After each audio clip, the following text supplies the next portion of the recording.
आपने वो डॉक्टर्स वाला जो प्लेटफॉर्म था उसको छोड़ के ये पढ़ने पढ़ाने में कैसे आ गए जा रहे हैं? जब मैट्रिक में जाते हैं तो वही बच्चा फिर खड़ा होता है 60 पे।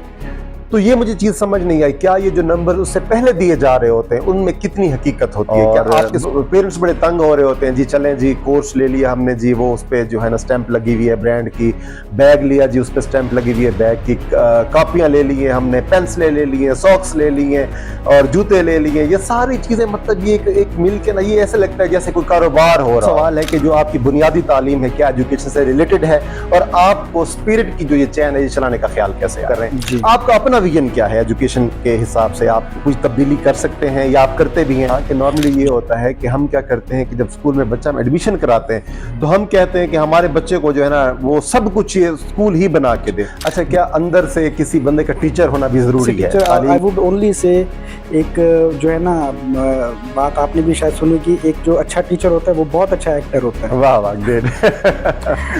वालिदैन को कोई हादसा हो जाता है, बच्चा यतीम हो जाता है या वो फीसें अफोर्ड नहीं कर सकता, तो आप उसके सिलसिले में क्या करते हैं इस सिलसिले में? बिस्मिल्लाहिर्रहमानिर्रहीम, मैं हूं समी इब्राहिम और आप देख रहे हैं सुपर गेस्ट। सुपर गेस्ट में जो आज के हमारे सुपर गेस्ट हैं इनका नाम है मलिक अब्दुल बासित, जिनका जो शोबा है तालीम है पाकिस्तान में और कोटादू में इनका एक बड़ा नाम है। तालीमी सेक्टर में बहुत सारे बच्चे इनसे एजुकेट होकर बड़े बड़े पोस्टों पे जा चुके हैं और अभी हमारी नौजवान नस्ल की ये आबियारी भी कर रहे हैं और हमारी जो नई नस्ल आ रही है उसको भी तैयार कर रहे हैं। तो जानते हैं मलिक बासित साहब से इनकी जो एफर्ट्स हैं, इनकी जो लगन है और अब जो स्पिरिट स्कूल सिस्टम को जो चला रहे हैं उनके हवाले से इनसे जानते हैं ताकि आप और हम इनसे मुस्तफीद हो सके। जी अब्दुल बासित साहब, कैसे हैं आप? ठीक हैं अल्हम्दुलिल्लाह समी भाई, अल्हम्दुलिल्लाह, अल्लाह का शुक्र है, ठीक हूँ माशाल्लाह। अच्छा, बड़ा टफ नहीं होता पूरा दिन बच्चों के साथ गुजारना? आप थक नहीं जाते? नहीं, इट्स आवर जॉब बेसिकली। तो बिल्कुल टफ नहीं फील करते, बल्कि इन फूलों में तो हम रह के मजीद खुश होते हैं। आप मजीद निखर रहे हैं माशाल्लाह। अल्लाह खैर करे, ऐसी कोई बात नहीं। We are not any type of toughness while dealing these kids। तो अल्लाह का शुक्र है, माशाल्लाह, बड़ा खुश रहते हैं माशाल्लाह माशाल्लाह, बहुत ज़बरदस्त जी। अच्छा जी बासित साहब, हम आपके ख़ानदान को देखते हैं तो आपके जो वालिद साहब हैं वो कोटादू के मायानाज सर्जन हैं, आपके जो छोटे भाई हैं वो पीड्स के डॉक्टर हैं, आपकी जो सिस्टर हैं वो गायनाकोलॉजिस्ट हैं। तो आपने वो डॉक्टर्स वाला जो प्लेटफॉर्म था उसको छोड़ के ये पढ़ने पढ़ाने में कैसे आ गए आप? बड़ा अच्छा क्वेश्चन किया है। बहुत सारे दोस्त भाई हमसे ये बात पूछते हैं कि भाई हमने एजुकेशन सेक्टर को क्यों सिलेक्ट किया है एज अ करियर। ये मेरे वालिद साहब की ख्वाहिश थी कि भाई सारे जो मेरे बहन भाई हैं वो सारे मेडिकल के शोबे से मुंसलिक हो रहे हैं, तो हमारे घर में से एक जो बंदा है वो लाजमी तौर पे एजुकेशन सेक्टर से भी जो है ना कनेक्टेड हो। सही। तो मैंने वालिद साहब की भी और मुझे खुद भी जो है ना इस जो शोबे से है ना काफ़ी मोहब्बत और लगाव है। तो इस वजह से मैंने इसी शोबे का वालिद साहब की ख्वाहिश को मद्देनज़र रखते हुए भी और अपनी ख्वाहिश को मद्देनज़र रखते हुए इस शोबे का इंतखाब किया। बहुत ज़बरदस्त। अच्छा बासित साहब, ये बताइएगा कि आपकी जो बेसिक एजुकेशन है, ठीक है, बहुत सारे पाकिस्तान में ऐसे होता है कि हमारी एजुकेशन कुछ होती है, हम जो परफॉर्म कर रहे होते हैं वो किसी और फील्ड में कर रहे होते हैं। तो आपसे जो सवाल है कि जो आपकी बुनियादी तालीम है क्या एजुकेशन से रिलेटेड है, और आपको स्पिरिट की जो ये चैन है ये चलाने का ख्याल कैसे आया? जी, सबसे पहले मैं अपने एकेडमिक्स पे आऊँगा। एकेडमिकली बेसिकली मैं जो है मैंने बीबीए ऑनर्स किया सही। एज अ ग्रेजुएशन, और उसके बाद मैंने बहाउद्दीन ज़िक्रिया यूनिवर्सिटी से MSc education planning and management की। सही। तो आप ये कह सकते हैं कि जो बेसिकली एजुकेशन के रिलेटेड जहाँ पे जो डिग्री है वो MSc education planning and management है। क्या समझते हैं कि कोई भी जो बंदा मतलब डिग्री ले लेता है या उसकी एमफिल हो जाती है, तो कोई भी बंदा एजुकेशन सेक्टर में आ सकता है या कोई स्पेसिफिक उसकी कुछ हैं ज़रूरतें?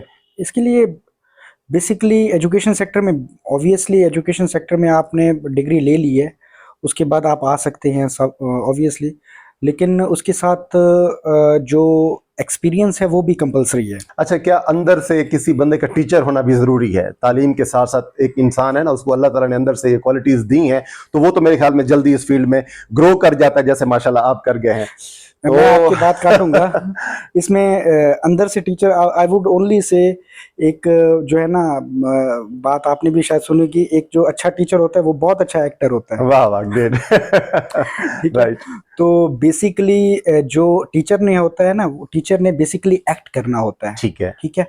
और पॉजिटिव एक्ट करना होता है। बिल्कुल। स्टूडेंट्स जो हैं बेसिकली अपने टीचर को रोल मॉडल के तौर पे देखते हैं। Right. आमतौर पे वो बाकी कम्युनिटी में जो उनके रिलेशंस हैं, लाइक मदर और फादर की, वो इतनी ज्यादा बात नहीं मानते जितनी वो टीचर की मानते हैं। ये आपने भी शायद, बिल्कुल, मेरे बिल्कुल। और दोस्तों ने भी ऑब्जर्व किया, आपने भी शायद ये ऑब्जर्व सही, किया सही। होगा। तो बेसिकली जो है ना, टीचर जो है ना अच्छा एक्ट करे, और जितना अच्छा वो एक्ट करेगा, जितना अच्छा लिहाज से वो बिहेव करेगा बच्चों के आगे, साफ ज़ाहिर है बच्चे उसके जो बिहेव करने के रिफ्लेक्सेस आएंगे उसके। ऑटोमेटिकली वो उसे बिल्कुल, इमिटेट बिल्कुल, करेंगे या उसे कॉपी करेंगे। बिल्कुल, बिल्कुल। और एक सोसाइटी में एक जो फाइनल प्रोडक्ट कह दे, या एक फाइनल चीज़ जो जाएगी बच्चे की सूरत में, वो सही। एक अच्छी इनपुट जाएगी, अच्छे बच्चे जाएंगे, पेनिट्रेट करेंगे इस हवाले से सोसाइटी में। और साफ ज़ाहिर सोसाइटी का एज अ रिजल्ट जो माहौल है, जो इन्वायरमेंट है, जो चीज़ें हैं, जो सिविक सेंस है, वो ज़्यादा बेहतर होगी इस हवाले से। राइट। अच्छा बासित साहब, एक तो दिस स्पिरिट स्कूल्स की एक चेन है, उनका एक निज़ाम आता है, आप उसको फॉलो करते हैं, अकॉर्डिंग टू उसी लाइन में आप चलते हैं। तो ये तो एक बना बनाया सिस्टम आपके पास आ रहा है, आप उसको कॉपी पेस्ट कर रहे हैं या सेम उसी को ही फॉलो कर रहे हैं। आपका अपना विजन क्या है एजुकेशन के हिसाब से? आप कुछ तब्दीली कर सकते हैं या आप करते भी हैं?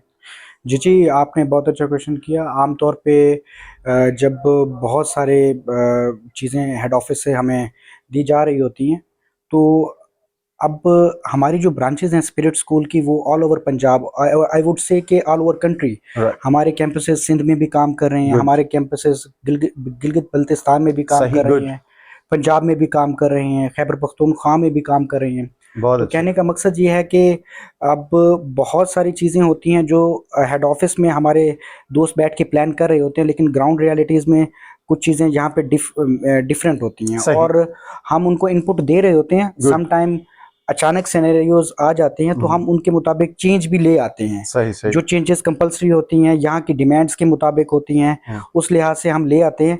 लाइक जो है ना, यहाँ पे हमने एक, हमारे यहाँ के बच्चों में कॉन्फिडेंस की बहुत ज़्यादा कमी है। राइट। ठीक है।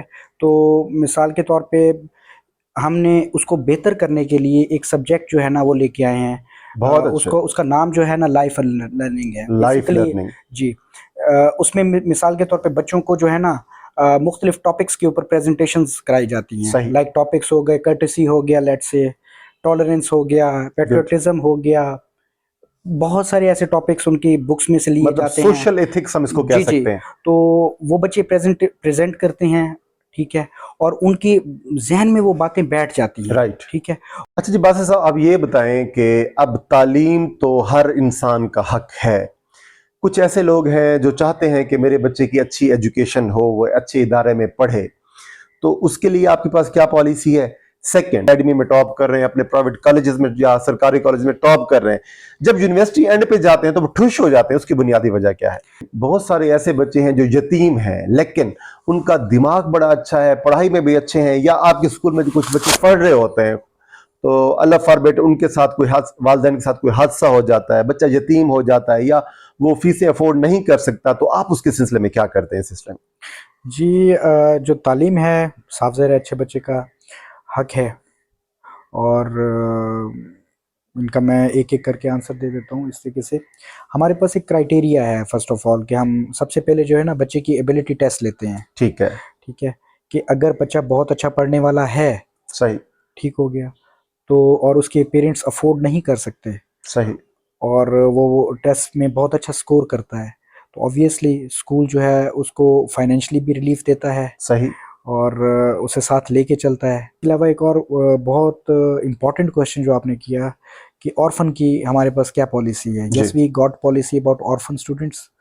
हम अगर अल्लाह माफ़ करे कि अगर बच्चे के वालिद जो है, या जो उनके गार्डियन हैं, जो उनको लुक आफ्टर कर रहे हैं ड्यूरिंग स्टडी, या हमारे स्कूल के बच्चा स्कूल में पढ़ रहा है और उनकी डेथ हो जाती है, तो हम बच्चे की जो है ना एजुकेशन फ्री ऑफ कॉस्ट लेके जाते हैं। बहुत और जबरदस्त। उसमें कोई डाउट वाली बात नहीं है। जहाँ तक स्कूल का लेवल है, लाइक हम पीजी से लेके मैट्रिक तक के बच्चों को डील कर रहे होते हैं, तो उसकी जो आगे की जो तालीम होती है वो सारी फ्री कर दी जाती है, ठीक है, और उसको हम लेके चलते हैं। सही। इसको हम ये पॉलिसी है हमारे दायरे सही में। यानी कि मैं इस बात को ऐसे लूं कि अगर एक बच्चा पढ़ रहा है आपके पास, वो 1-2 किसी क्लास में भी है सपोज, यस खुदा न खास्ता अगर उसका वालिद फोत हो जाता है तो आपका स्कूल 10वीं तक पढ़ाता है, जी तो जी 10वीं तक उसकी फीस आप जी, जो ट्यूशन फी है जी जी उसको हम रिलैक्सेशन में ले जाते हैं, ठीक है। और बच्चे की एजुकेशन कैरी रहती है, और हर लिहाज से उनको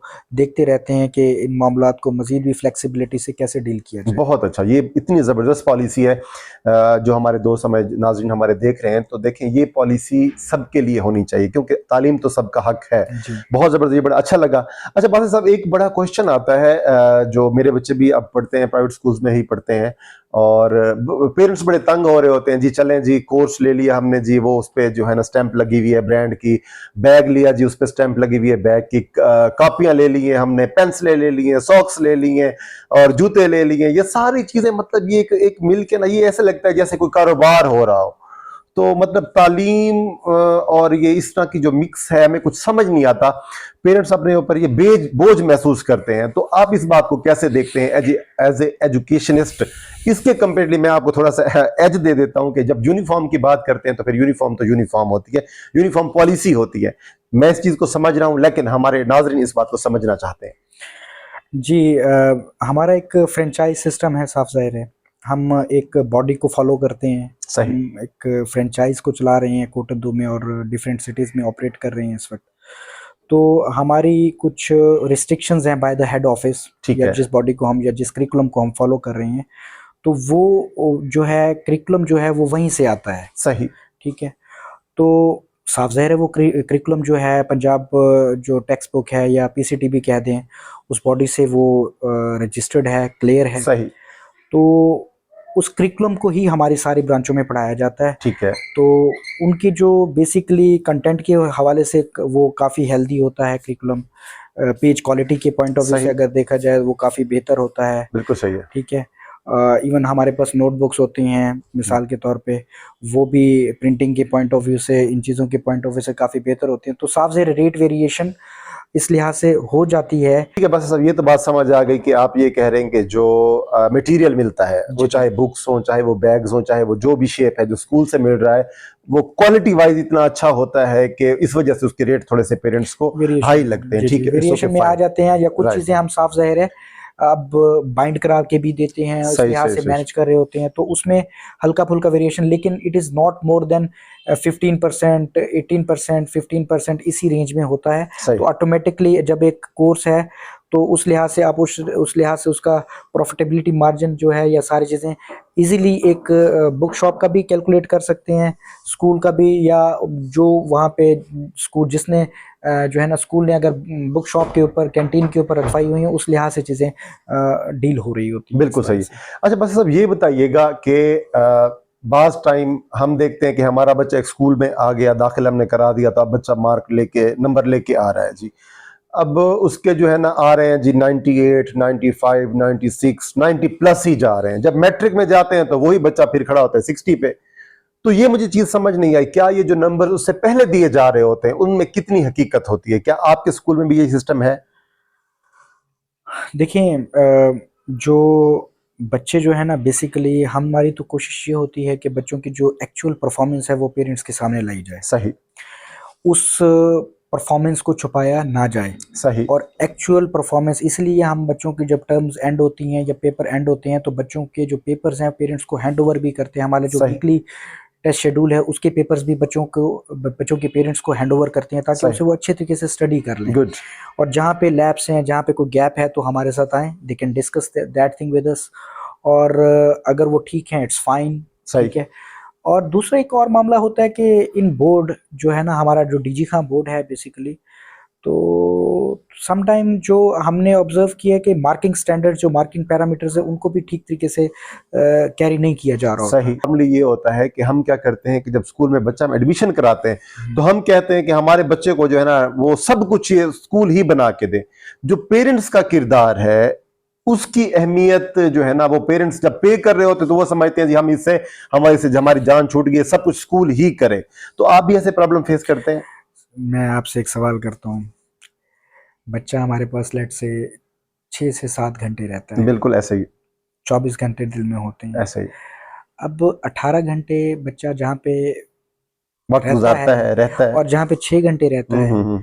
उन दोनों का प्रॉपरली, दोनों जगहों का प्रॉपरली बैलेंस होना ज़रूरी है कि बिल्कुल नहीं जरूरी है? है, बिल्कुल ठीक है? जरूरी है। तो हम अपने एंड पे चीज़ों को देख रहे होते हैं, हम्म। ठीक है? पेरेंट्स जो हैं वो अपने एंड पे वो चीज़ों को मज़ीद देखें, और ये एक kind of triangle I would say कि भई पेरेंट्स, टीचर और स्टूडेंट्स, ओके। अगर ये सारे वेल कनेक्टेड हैं, सही, कम्युनिकेशन जारी है, सही, मसले मसाइल साथ साथ डिस्कस हो रहे हैं और प्रॉपरली साथ साथ एड्रेस होते जा रहे हैं, सही, तो चीज़ें ठीक चलेंगी। ठीक, बिल्कुल सही। अच्छा, बस अब नॉर्मल ये देखा गया है कि बल्कि हमने तो सेकेंड ईयर में पढ़ा भी था, why boys fail in the college. तो उसमें ये था कि जो मैट्रिक में, नाइन्थ में बहुत अच्छे बच्चे थे, 95% प्लस वाले, जिन्होंने बोर्ड से इतने नंबर्स लिए होते हैं, लेकिन जब वो यूनिवर्सिटी जाते हैं या एफएससी तक वो बड़े जबरदस्त चल रहे होते हैं, अपनी एकेडमी में टॉप कर रहे हैं, अपने प्राइवेट कॉलेजेस में या सरकारी कॉलेज में टॉप कर रहे हैं, जब यूनिवर्सिटी एंड पे जाते हैं तो वो ठुश हो जाते हैं। उसकी बुनियादी वजह क्या है? Drop outs, college drop outs हो जाते हैं, यूनिवर्सिटी से ड्रॉप हो जाते हैं, यू मीन टू से। बिल्कुल ऐसा ही, मतलब उनका उनके नंबर्स वैसे वो पढ़ नहीं सकते।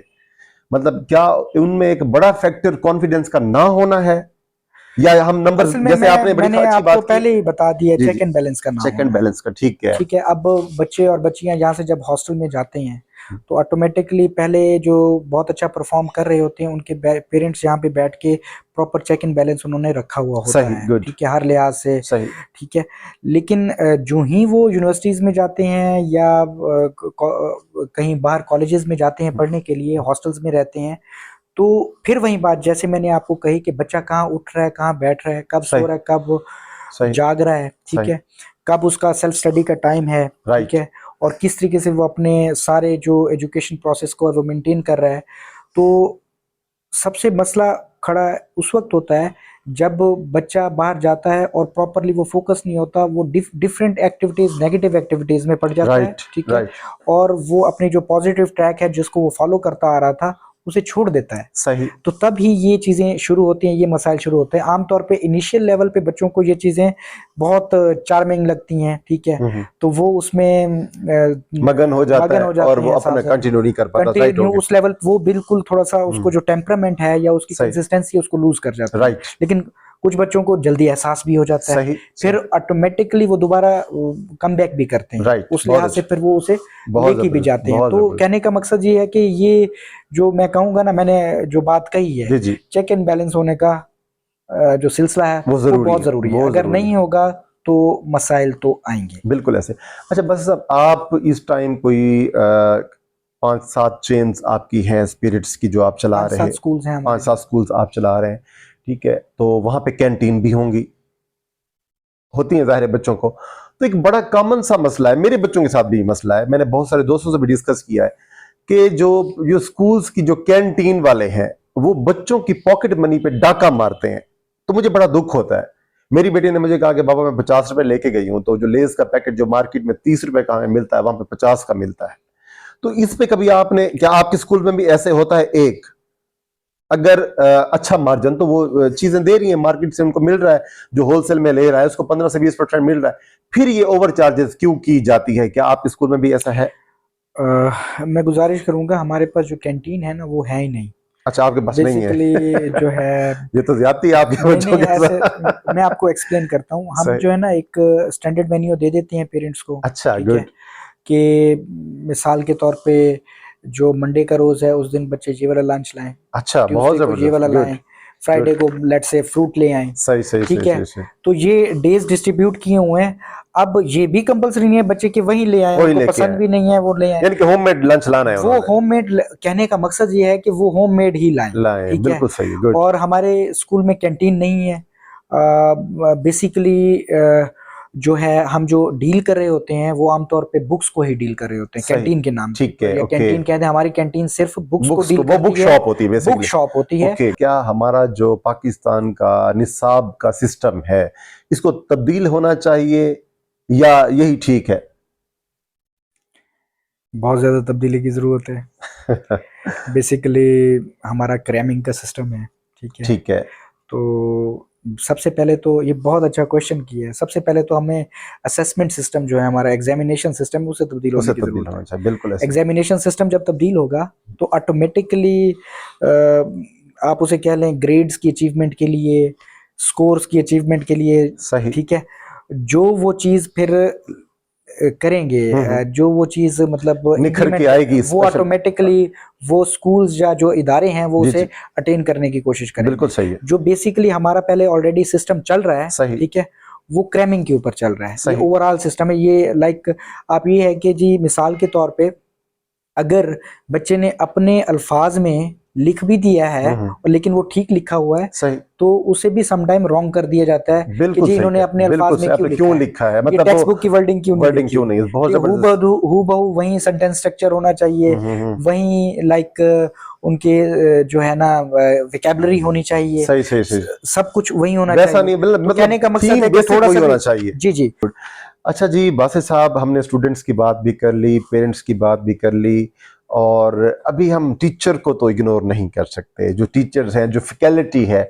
अच्छा, वो मैंने देखा है कि प्राइवेट स्कूल में सैलरीज के पैकेजेस अच्छे नहीं है। जब बेसिकली सम टाइम हम जब इस टॉपिक के ऊपर आते हैं तो थोड़ा सा हमें कम्युनिटी की तरफ से क्रिटिसिज्म भी बर्दाश्त करना पड़ता है, राइट, और हम कम्युनिटी का हिस्सा हैं, साफ ज़ाहिर है हमने ये बर्दाश्त भी करना है और हमने फिर उससे सीखना है और अपने आप को दोबारा बेहतर करना। बेहतर करके दोबारा भी आना है, सही। ठीक है।